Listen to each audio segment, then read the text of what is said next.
Welcome to Diaspora, the show where we share the remarkable stories of immigrants from the Indian subcontinent. I'm your host, Aditya. Each week, we sit down with individuals who have made the journey over and explore their experiences, their challenges, and their triumphs. We delve into their unique perspectives on adapting to a new culture while staying connected to their roots.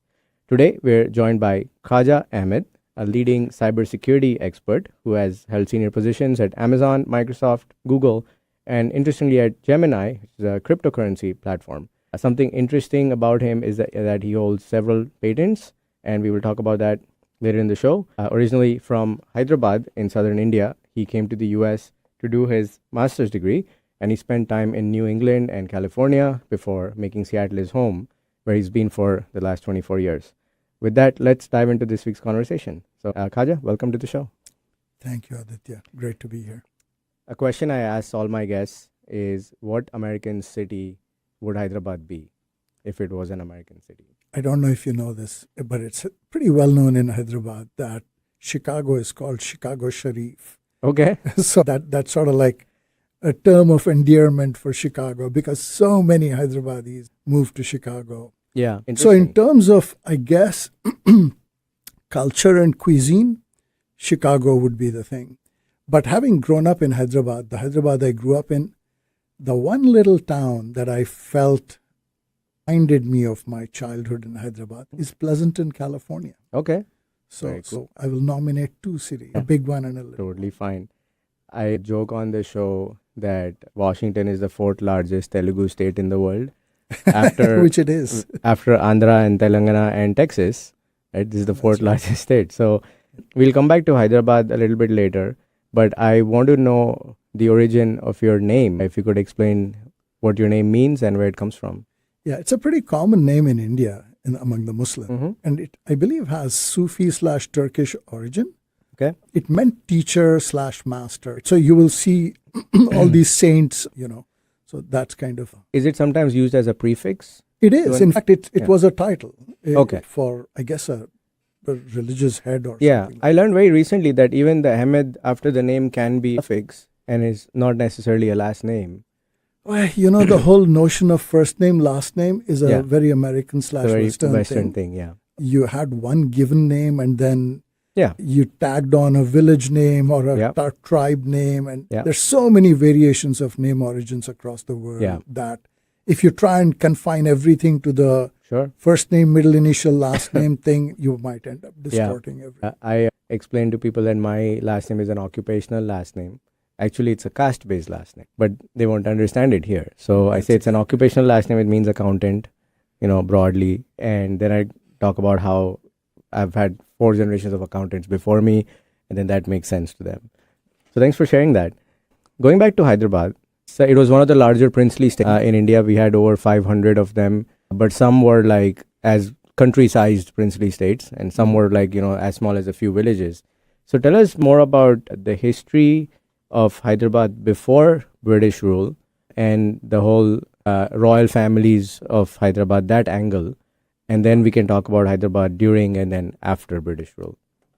Boy, I mean, it's an ancient city where the ruling class established the Golconda Fort and sort of made it a defensible, separable princely state. And then, of course, Aurangzeb was the one who ultimately conquered Hyderabad state. For our listeners, Aurangzeb was one of the last Mughal empires that ruled over most of North India and probably was the biggest contiguous empire in the 13th to 16th centuries. Right. Yeah. He was, I think, pretty much the largest, that all the way from Kashmir to Kanyakumari, as they say. Yeah. And he did that through expansion and conquest and things like that. Yeah. So Hyderabad was one of the states that fell under him. But then again, after him, I think his descendants couldn't hold on to this large empire and it just fragmented. So during the British rule, it was basically the Asif Jai dynasty. Okay. If you've been to Hyderabad, you have these Qutub Shahi tombs. Yes, right? yes. The 7 tombs of the Qutub Shahi kings. Yeah. And then, of course, that led to the Nizams, the Usman Ali Pasha, who was the last of the kings. I read somewhere, I'm not sure this is fact-checked, but it was such a strong princely state, it had its own air force, is what I've heard. A lot of them had their own armies, but it also had its own air force and its own currency. It did. Yeah. And here are some of the more interesting things about Hyderabad. Very big in polo. I played polo for the Andhra Pradesh Riding Club. Okay. So to me, it's kind of a fact of pride that there was a time when the Nizam could buy absolutely the best horses in the world. Bidding on horses in the stud farms and breeding farms in England and Ireland would begin after the Nizam was done buying his horses. Okay. So the net result was that at one point, Hyderabad 4 versus the rest of the world, Hyderabad won. I think, if I remember rightly, the team was the Kashmiri prince, Raja Hanut Singh, and there was a couple of military guys in the Nizam's army, Farooq Bijli, and then Colonel Hamidullah, I think, and then one other guy whose name I can't remember. But they were very big in polo and, of course, now. A lot of the princely states, the rulers played polo. It was considered a royal sport. That's right. I don't know if it came from the British tradition of training military officers, because the theory was it makes you a better decision maker in the field. Yeah. And teaches you about courage and action and so forth, which is true. Yeah, that makes sense. Our previous guest also played polo. So I've had 20-something episodes with no talk of polo, and today we've talked about it twice. So that's great. At independence, Hyderabad was one of the states that initially did not want to join the Indian Union. Can you speak more to that story and maybe what reasons would that have been, and then what eventually happened? You know, it's kind of an unfortunate thing that the way the country split up into pieces, West Pakistan, East Pakistan, and the contention you see in Kashmir today is all based on, I think, a division which was sort of exacerbated by the British policy of divide and rule. Of course. The Hindu versus Muslim thing. Of course. And by the way, at the risk of taking a detour here, that is still going on. There are still parts of the world which are, I think, easy to oppress and manipulate because it's easy to divide the people there. And that's what happened to India. So Hyderabad, being a Muslim state, chose to remain independent, not become part of India. When I say it was a Muslim state, what I should say and clarify is that it was under Muslim rule more or less contiguously for several hundred years. So the culture was very Muslim influenced. Yeah. But of course, the population was very well integrated. The Hindus and Muslims were extremely well integrated. But Nizam chose to remain independent. But of course, the Indian army wouldn't have it. The Indian government wouldn't have it, which I think ultimately was the right decision. It just makes sense. It's, again, just an opinion. Yeah. I think about India, a unified India, which includes West Pakistan, or what is today Pakistan, and what is today Bangladesh. Imagine the economic powerhouse that would be, right? Yeah. So it's kind of unfortunate that things landed where they landed. Yeah, I think also the fact that Hyderabad was surrounded by India on all sides would have made any plans to even attach itself to Pakistan very difficult. Sure. Right? That was never viable. And that was never the intention. The intention was to remain independent as an independent nation, which of course happens in Africa, in Europe. There are a lot of landlocked countries. So that in itself is not the issue, I think. Yeah, no, that makes sense. Thanks for sharing all that context.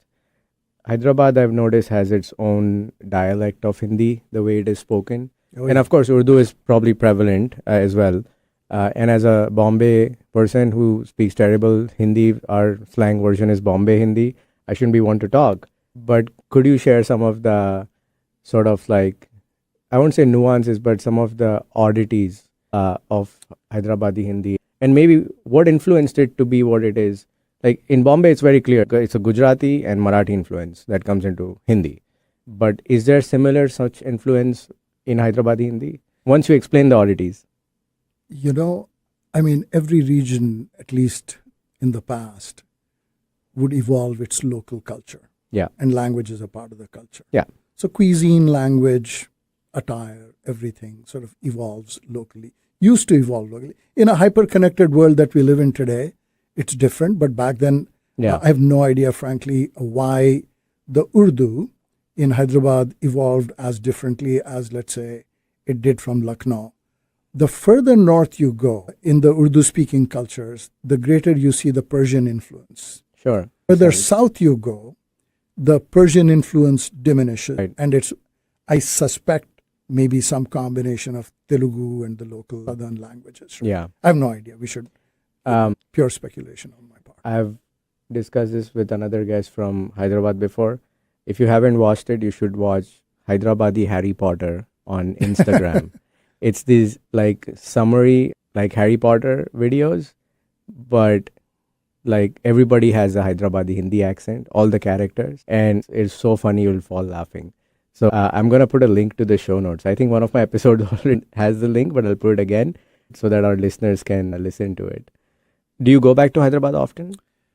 Used to go at least once a year for many years. Although when I first came to the US, which was back in '88, I think I didn't go back for 5 years. Yeah. Green card, and Yeah. it was dirt poor, Sure. one of those dirt poor graduate students. Yeah. And then I think after my first trip, I didn't make my second trip until another 5 years. Right. So let's say for the first 11 years of my stay in the US, I just made one trip. But after that, we made it a point, especially when the kids started growing up.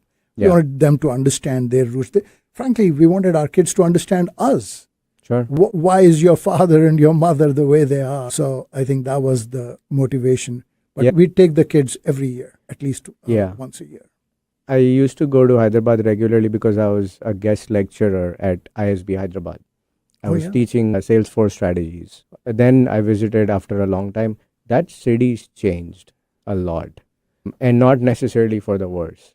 Like, the growing pains that typically cities have in India, especially Bangalore being the worst case scenario, I think Hyderabad's handled a bit better. And I observe this because I'm a minor in urban planning. So I notice cities and grid patterns and transit systems a little bit differently. And I think the Gujarat cities and Hyderabad have probably done the best job in anticipating needs of infrastructure down the line. And it usually ranks a little bit higher on quality of life compared to Bangalore, Chennai, whatever. So that's my observation. You may be right, and I think I can guess why, right? I mean, in India, we talk about the old city and the new city, Purana Shahar, Naya Shahar, Yes. right? I mean, and I think the strategy that Hyderabad used was each iteration or version of the city builds a little bit outside of the city. Yeah. So in some adjacent space is where Sure. the new city comes up and sort of gets connected to the old city. So there was the old city, the Purana Hyderabad, Yeah. where the ruling class, the Nizam and all lived. And then there's the new city. Now, I think the latest iteration, which is called the high-tech city, Yeah. was really a sort of little village, maybe some distance from Hyderabad, Sure. Gachibowli and places Yeah. like that. And that became high-tech city. And now it's all connected, right? Yeah. I think unlike other cities, unlike Bombay, for example, or Bangalore, which tried to renew in place Right. rather than, of course, they expanded ways also, but the city center remained the same, I think. Yeah, that's a very good way to put it. In Bangalore, that's certainly a problem. In Bombay, we had ocean on three sides. Correct. And a lot of people don't know Bombay is an island, Yeah. which is overflowed onto the mainland. And we have mountains, the Western Ghats, so that, again, not much space to expand. But Ahmedabad has done what you described for Hyderabad. So they just laid down a big ring road and said now all these places are accessible which weren't earlier. And here's a bus rapid system, here's a metro line, here's a sewage line.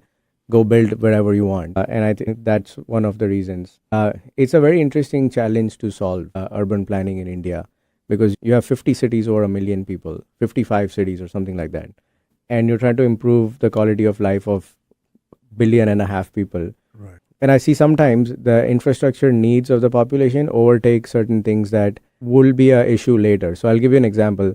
Cities in this part of the world, they have freeways running through downtown.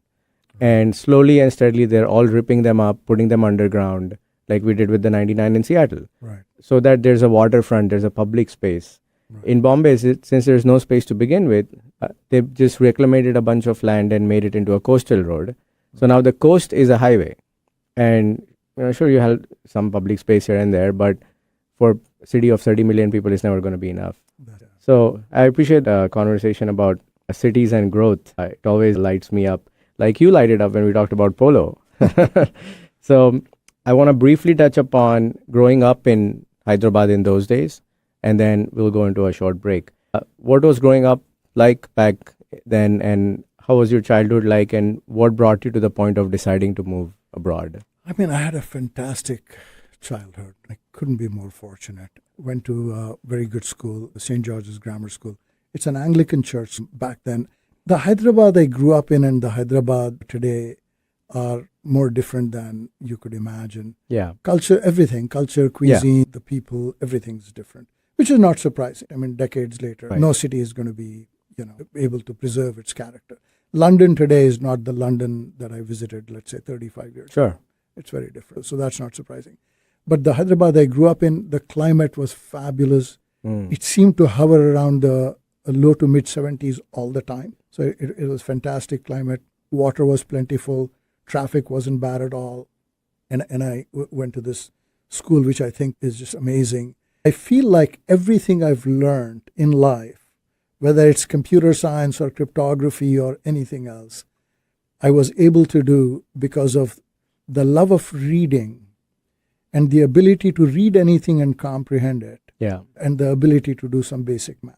If you can add, multiply, divide, subtract, and if you can read, there is nothing you cannot understand. You cannot teach yourself. Yeah. So I think I had the benefit of a fantastic educational foundation, and I was able to build on it. With that, let's go into a short break. When we return, we'll continue talking about your move over here and your early days and educational experience in starting with New Hampshire. So we'll be right back after these messages.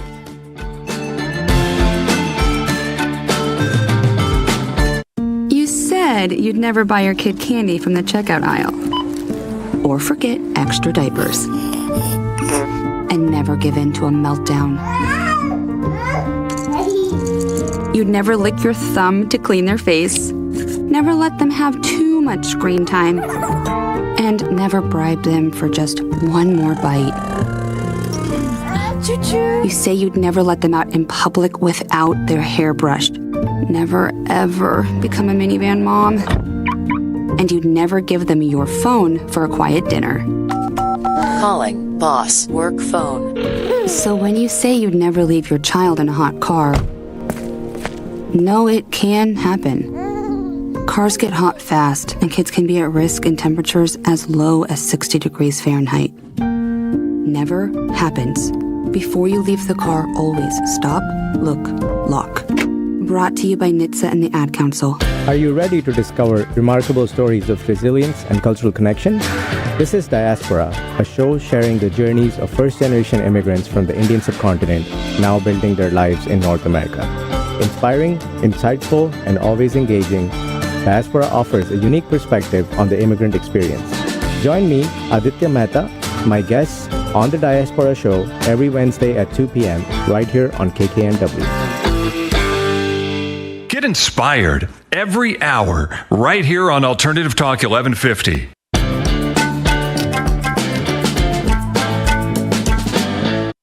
Welcome back to Diaspora on KKNW, where we share interesting stories of first-generation immigrants from the Indian subcontinent. We're talking to Khaja Ahmed, a senior cybersecurity executive and longtime Seattle resident. Before we get back to talking to him, I want to take a moment to remind you to subscribe to our YouTube channel.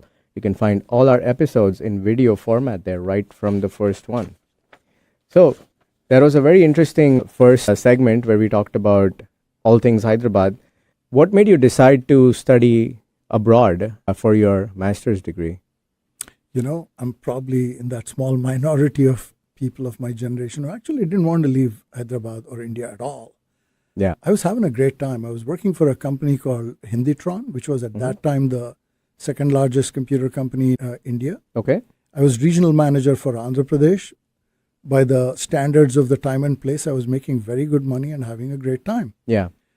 Except that all my friends moved to the U.S. So my best friends, my older brother, they all moved to the U.S. So I sort of felt left behind and I was starting to get bored. And my brother, he's a nephrologist.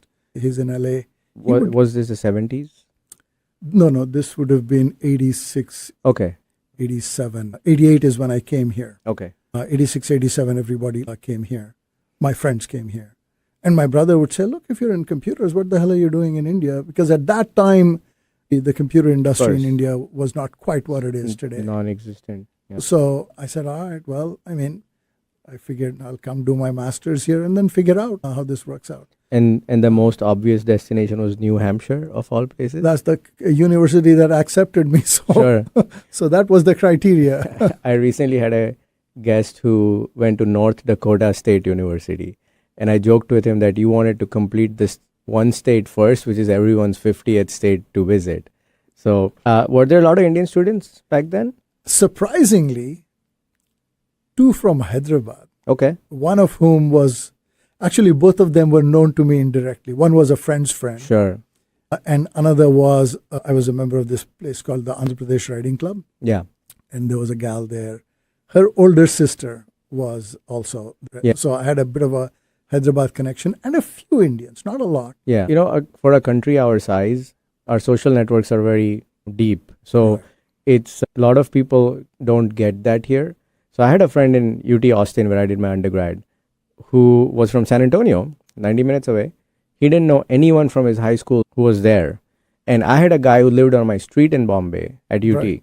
So I would wave to people and be like, oh yeah, he lives in the street next to me. And he's like, he could not relate to how that would happen. But it's just that we are so connected, and so many degrees of separation are considered the same.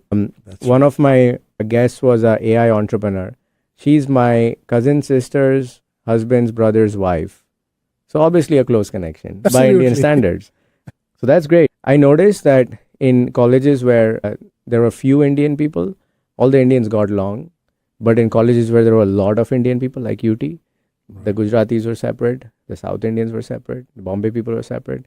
Did you feel like people didn't care about the regional differences when there were few Indians in the college? Or did it still In matter? fact, I guess the community was a small community of South Asians, let's say.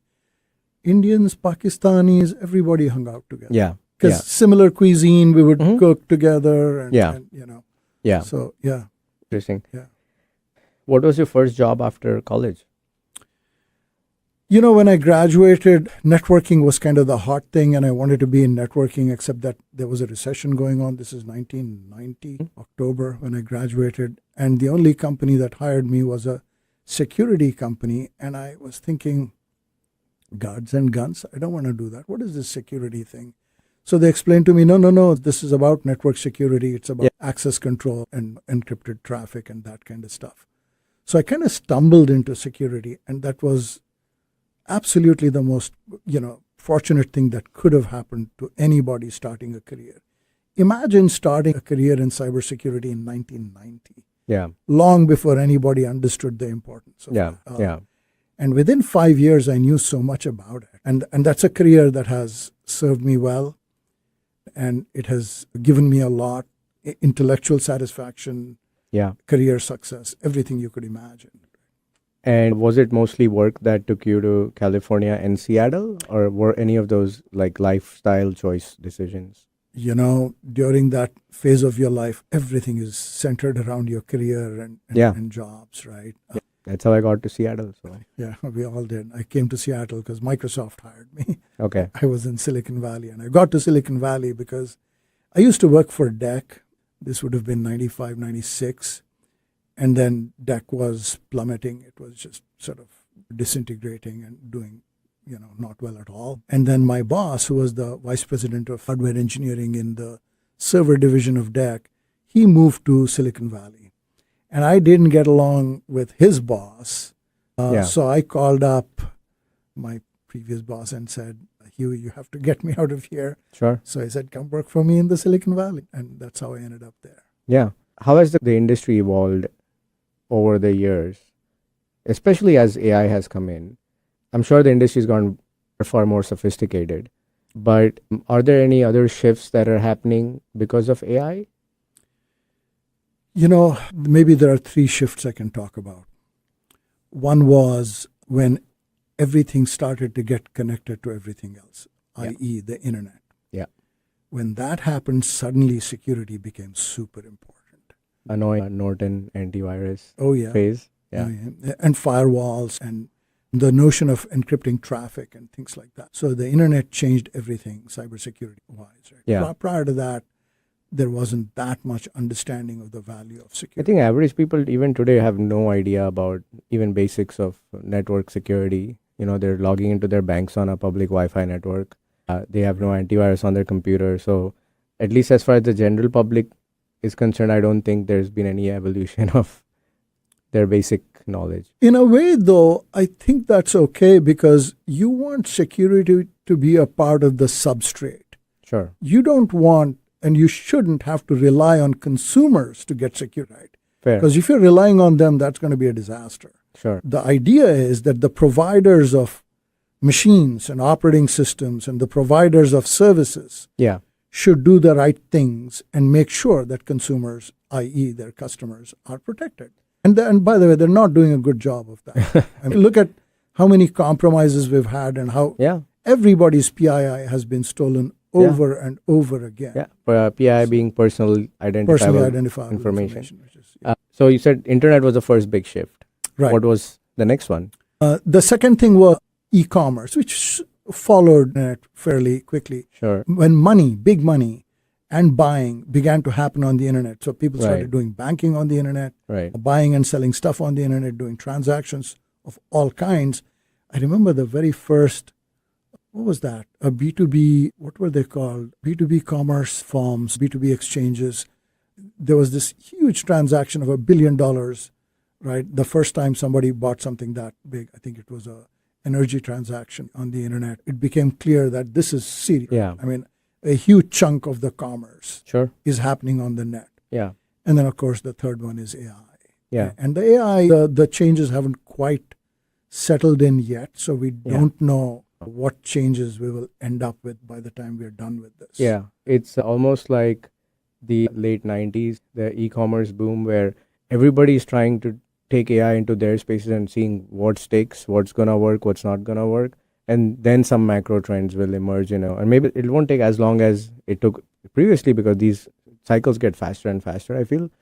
Going back to the e-commerce point, as a consumer, I still feel, because I can only compare the US and Canada and India, the three places I've spent a lot of time.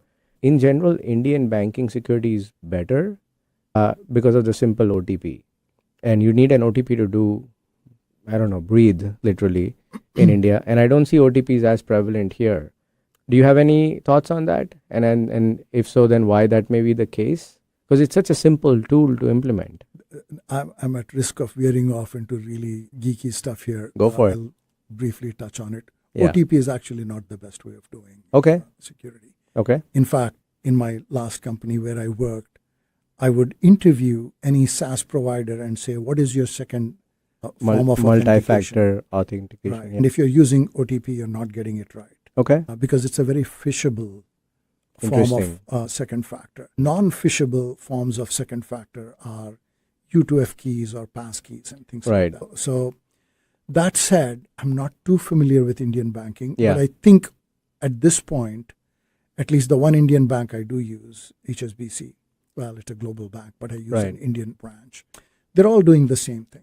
And a lot of security nowadays has to not do with just your password, Oh, yeah. but what machine are you logging in from? What geolocation are you logging in from?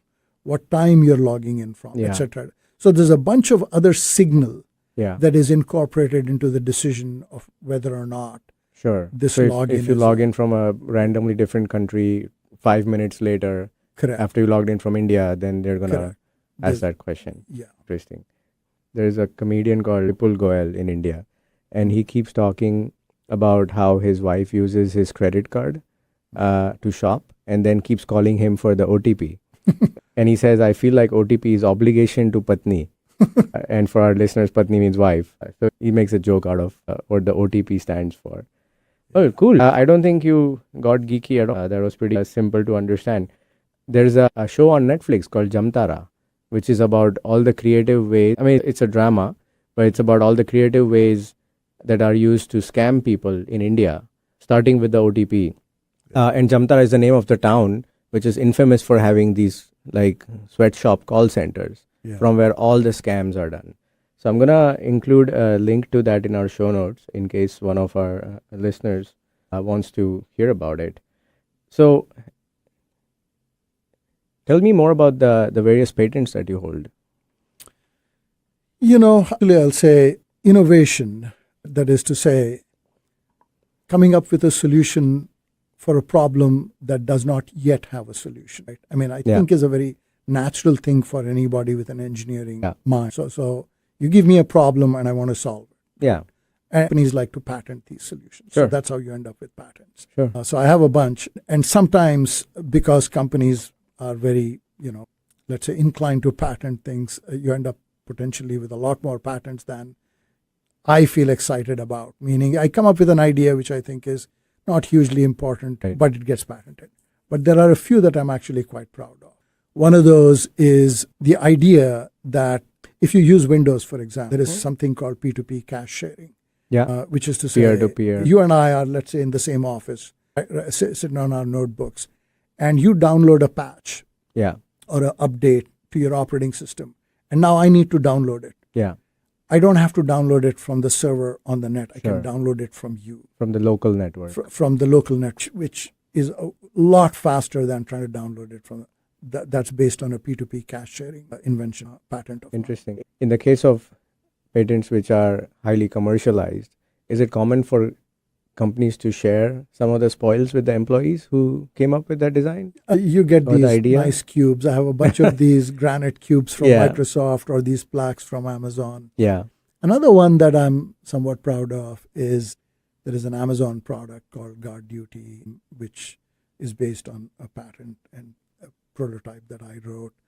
And the idea was an insight that when you're trying to examine traffic being received at a machine or being sent from a machine, but the traffic is encrypted, so you can't quite see. Imagine you're listening to a conversation between two people in a language that you don't understand. Right. That's really what encrypted traffic is.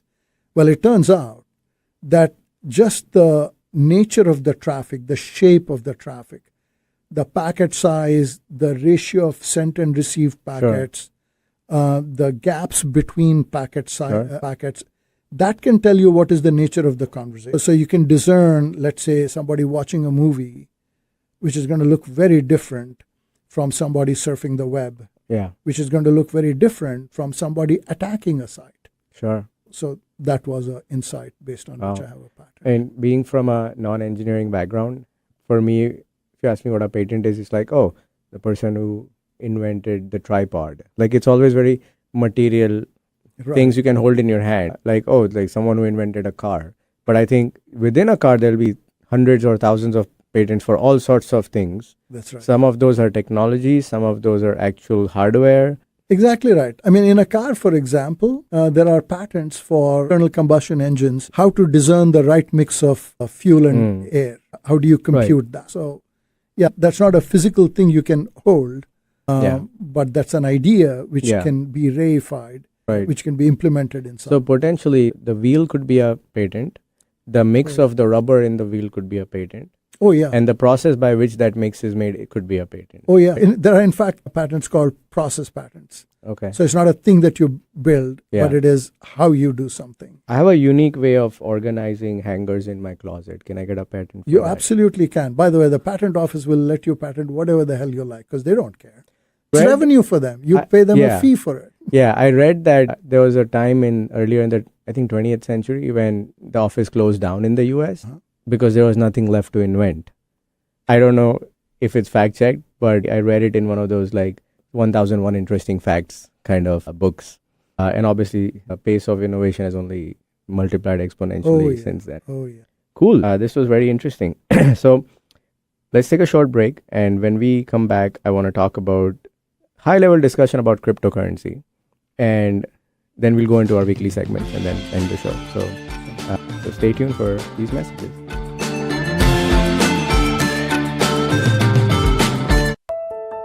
Statistics show that roughly 20 veterans die by suicide every day in the United States.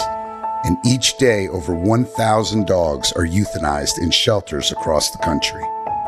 Canines for Warriors is the leading nonprofit organization providing highly trained service dogs to veterans with PTSD and other invisible wounds of war. Hannah and I, since we've been together, we have done so much.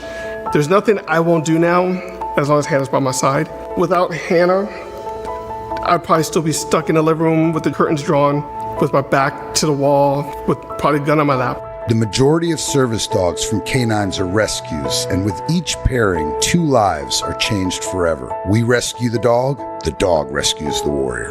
To learn more about how Canines for Warriors is saving lives at both ends of the leash, please visit caninesforwarriors.org. That's caninesforwarriors.org. Hello, I'm Chris Erdman. Every Wednesday at 8 a.m. on KKNW, I sit down with inspiring entrepreneurs, creative minds, and game changers to uncover the real stories behind their business. On my show, Made of More, we explore the challenges that they've overcome, the breakthroughs that they've celebrated, and the mindset that drives them forward. If you're ready to unlock your full entrepreneurial potential, Made of More is the show for you, because here we know you are made of more. Every Wednesday at 8 a.m. on KKNW. Real people, real life, real radio. Alternative Talk 1150.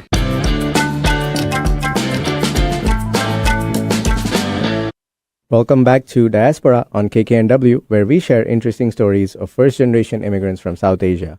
We're talking to Khaja Ahmed, inventor and cybersecurity expert. And before we jump back into the conversation, if you like listening to our show, please consider following us on Instagram or leaving us a 5-star review wherever you listen to your podcasts. So, one of your recent assignments was with Gemini, a cryptocurrency exchange. Obviously, there is a lot of divided opinion about cryptocurrency. I personally don't partake because I don't partake in anything I don't understand well enough. Could you give us a 1-minute primer on what a cryptocurrency is? Sure. Let's talk about it from the perspective of the value it claims to offer. Yes. The value cryptocurrencies purportedly offer is that you have a medium of exchange, a method of storing value and exchanging value, which does not require an authority.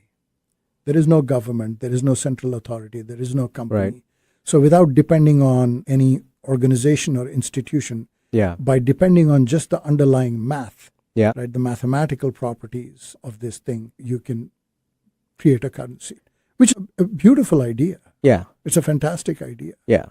I'm so glad you brought up those two things, the store of value and the medium of exchange. And that's one of the reasons why I was personally skeptical. And today I'm not saying I'm still skeptical or I'm optimistic. I haven't thought about it in a long time. Like US currency, like dollar, is usually backed by some sort of gold reserve. Not right? anymore. Not anymore. Right. That was the original kind of motive or original plan. But also all these currencies are widely exchangeable. Like even if people don't take cash anymore, they still take US dollars as. So do you think in general cryptocurrencies have lived up to those two things, given like volatility of price and not everyone accepting it? And if so, which particular currencies have done that? You know, the fascinating thing about value is things have value not because of anything intrinsic to it. Sure. But things have value if enough people believe they have value. Sure. Right? So cryptocurrencies have value because there's enough people who believe they have value. Diamonds have value because enough people want that. You can buy a synthetic diamond now for a fraction of the price and you can make them in bulk. Yeah. But people believe that real diamonds have better value even though they're completely indistinguishable from a synthetic diamond. Right. Because people believe it. Right? That's a very interesting way to look at it. Because I always would think if this is not a currency and people are investing in it and holding it, then it's an asset. And if it's an asset, what is the value based on? Because like a company you can value, saying this is a cash flow, this is, machinery they hold. So I always wondered, but I never thought of it the way you said it, that if enough people believe there is value, then there is value. But won't that lead to more volatility though?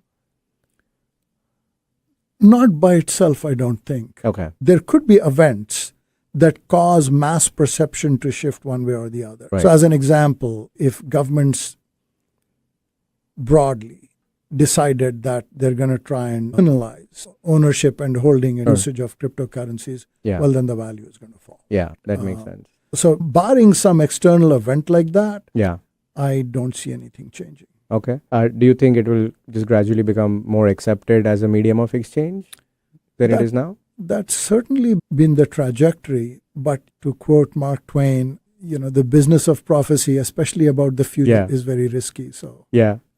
Okay, that's an interesting way to look at it. I think everything has two sides to it, and it's so polarized these days that if you're on the one side, then you only get bombarded with that side. So the people who think crypto is a scam, the algorithms are only showing them why it's a scam, and so there's not much room to see what the other side is. And this is in politics and every other aspect of life as well. Okay, cool. I just wanted to touch upon that. And yeah, as you said, it's a prophecy. Time will tell if it becomes like a mainstream source of currency or not. What keeps you busy these days? Well, I recently did this mountain biking tour around Blanc. It was a 4-day mountain biking ride. Okay. So for the last maybe a couple of months, I was preparing for that. Wow. And that was, you have in life one of the, sometimes these bucket list type of items, which can cause you to look at life differently. Is it like a race, or is it no. you planned the trip and did it yourself? Yeah. Our very first guest, Juhi Sinha from Vancouver, she has done the Grand Fondo Whistler multiple times. And we had talked about that in our very first episode on the show. Yeah, it's important to have these hobbies. And especially I feel people from South Asia, they don't have enough outdoor hobbies in this part of the world. Like they're not taking advantage of all the things that the beautiful Pacific Northwest has to offer. Yeah. I come across people who have been here 25 years. They're very successful. They're doing great in life. Never been on the lake. And my recurring theme in the show is, if you're not assimilating, it's your loss. That's right. And the country is getting the best of your talents, but you're not getting the best of what this country offers. Absolutely. I'm the opposite. I'm obsessively outdoors. Oh yeah. In India, you can't be outdoors, even if you want to, because one, there's not as many public spaces in most cities. Right. And two, the AQI, the air quality is 150 on a good day. Delhi is 350 or 375, which is insane. And I'm like, the numbers got to be smaller to be better. And so it's like cities are competing to be higher, literally. Yeah. And there's a lot of factors to the AQI, but in general, I've heard that the clean air in this part of the world, Vancouver is probably slightly even cleaner. It adds like 5 years to your life because you're not, like in my brother's car, he lives in Bombay, in that the screen you have in the middle, and it shows you the time, it shows you few default informations. AQI is a default information there. So it's 24/7 showing you the AQI around you. And then every time you put the window down, it spikes up to whatever it is outside. And then it slowly comes down as the AC kicks in once you roll the window up again. And I was blown away to see that it's become such a big part of your daily life where you have to... We never looked at the weather in India. Yeah. It was hot, or it was raining, or it was hot. That's it. But like how you check the weather here, people check the AQI there religiously. And it's an unfortunate situation. And it's not even about your length of life. It's about your quality of life. It's not, do you live to be 85 or 80? It is those 80 years. How miserable are you? Yeah, I mean, are you in good health? Are you able to carry a bag of groceries up 2 flights of stairs? Or do you wheeze and puff and have a hard time doing that? I'm coming close to 40 and I've been spending a lot more time thinking of those things. Right around my age, you can really start telling who's been taking care of their health in their 30s and who's not. So I was kind of shocked into that, to take better care of myself. You've been in Seattle a very long time. How has the city changed? Bellevue was an outpost of Seattle when I first came here. And now look at the skyline. Yeah. It's a real city. Yeah. It's a vibrant, it's got a real skyline, and it's got fabulous restaurants, a choice of cuisines. Seattleites don't think it's a city, but I do see what you're saying.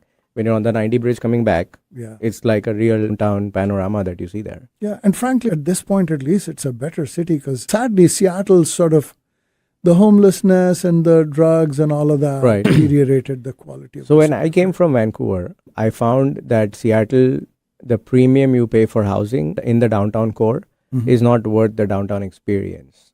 And because of the reasons you mentioned, I also found Bellevue to be not worth the downtown experience because it's not as walkable as, very few cities in North America as walkable as Vancouver is. But I found that it's not. So then we just finally took the plunge and moved to the suburbs. And with a young child, that's kind of, now we've kind of grown into it. But yeah, I agree with you that the Seattle downtown isn't as attractive as it used. Has the mix of people changed? Oh, yeah. It's Mumbai now, right? I mean, So Lincoln Square runs mostly Indian movies. Yeah. And in multiple languages like Right. Tamil and Telugu and Hindi movies. When I came here 22 years ago, I think there was one theater somewhere in Kirkland where you could go see Indian movie. But now it's, South Asians make up a significant percent of the foreign-born population of Seattle, and with the tech heaviness. Yeah. It's one of the reasons I started this podcast is because everyone I meet here, because as a new immigrant and as a South Asian, those are the people you're going to meet when you are new to a city. So I would get asked, not even what do you do, I would get asked, what software team are you on? That's right. Because that was the assumption that obviously, so I would get a kick out of saying, please guess what I do. And at that time, I was expanding warehouse network for Amazon. So it was a real estate / zoning / permitting / construction / procurement role. Very broad role, dealing with the 200 teams that take part in taking a piece of land and having the first package roll in 18 months later. So the next guess would be, you're like a TPM, technical program manager, or a PMT or product manager. So, no, I'm not that. So few guesses later, I'd be like, well, I'm one of the 4 Indian people in Seattle who's not in tech. And I launch warehouses as a job. Like, oh, so you're a civil engineer. I'm like, get the engineering piece out of your head. There's other professions. And now I stepped away from that to own a property management company. So the first question is, wait, how did your visa allow that? Because everybody's on a work visa. Right. And then I say, from Canada, so I have other options available that people here don't. And then they say, like, why property management? Like, because there's not many Indian people doing that. So it's always an interesting conversation when I meet the usual techie kind of Amazon, Microsoft crowd. And it continues to surprise people. And then I say, I have a podcast. And then that's like mind blown. It is a pretty extraordinary thing. And by the way, having been on this, I think it's fantastic that you're doing that. Yeah, I appreciate that. I think immigrant conversations are very important these days. For sure. I also want to provide more context to people here, how incredibly diverse India is as a country and how different Indians are from different parts of India. But at the same time, how they have things that are common with Americans here. So kind of bridge that gap of knowledge and understanding. Because I always explain it that it's like Europe. Every 500 kilometers, everything changes. Right. And language, cuisine, everything. Signs. And just like Europe, we all hate each other and we banter at each other. And the Maharashtrians don't like the Biharis coming and the British don't like the Romanians coming. So there's so many similarities. But it's just one giant country that happens to be not a continent in different countries. So that was kind of the goal of starting the podcast. And as we move, this will be the 23rd episode. We've got immensely good reception from just generally the people who listen to it. We've got no shortage of guests who want to come on the show and are very happy to come on the show, which I'm very, very grateful for. And yeah, it's just been a very fun but fulfilling endeavor so far. I'm really glad you're doing this and I think it might help new immigrants understand what the immigrant experience here is. Yes. It might help those who are, immigrants of, let's say, 5 generations ago. Yeah. So people whose families migrated 5, 10 generations ago, they might understand what makes America great. Yeah, I've also had folks who are from South Asia who moved 80 years ago. Oh, yeah. And their image of India is from India 80 years ago. That's right. Or 60 years ago. And we try to share how much India has also changed at the same time. So on that note, any advice for someone who's coming today to the US? Embrace the local culture. Keep yourself open to all manner of experience. I feel this about myself today, that I'm split right down the middle. Yeah. I'm as American as I am Indian. I'm not just Indian. Yeah. And I'm not just American. Sure. I'm both, and I'm really grateful for that. I feel that I'm a richer person because of the ability to absorb both these cultures. Yeah. Both these cultures have a lot to offer. Of course. But there is some baggage in India that you should be prepared to shed. Yeah. And not everything that is American is wonderful, so you don't have to adopt everything.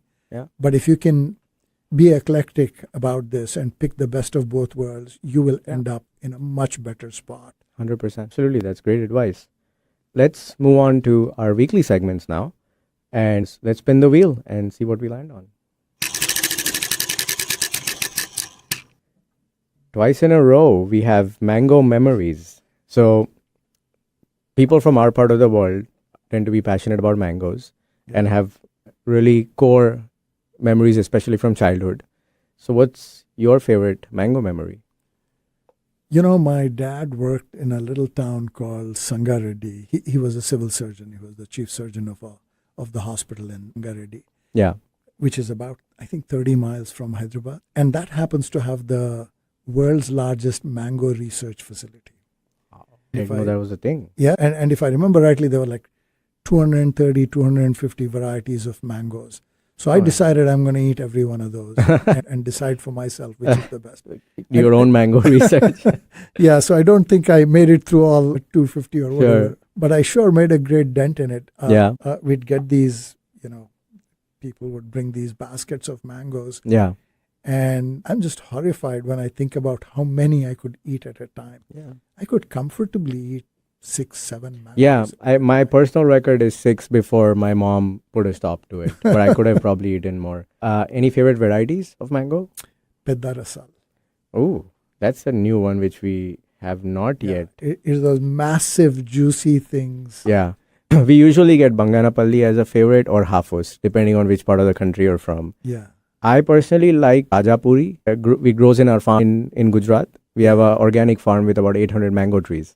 And we have Kesar and Rajapuri there. So, awesome. I'll say notable mentions. Please do. Himayati. Heard of that one. And Benishan. Benishan. Yes. Okay. I'm going to look up all these and post links on the show notes if we can. So, our listeners can understand our obsession with mangoes. Well, that brings us to the end of today's episode. Thank you for listening to Diaspora. We hope you enjoyed hearing Khaja's fantastic story. Remember to check out our show notes for links and more information about the topics discussed in today's episode. Diaspora is part of the Speaking Current network of shows and podcasts, all of which are dedicated to inspiring listeners to build lives of meaning, connection, and value. You can find the Speaking Current network of shows, including Diaspora, wherever you get your podcasts. You can also find us on YouTube. Remember to subscribe and not just watch the video. And lastly, if you know someone who has a story that can be shared on our show, please feel free to reach out to us on any of our social media handles. We'll be back next week with another interesting story from the South Asian diaspora. Until then, take care and stay curious. And Khaja, thank you so much for coming. Thank you for having me on this show. Enjoyed it immensely.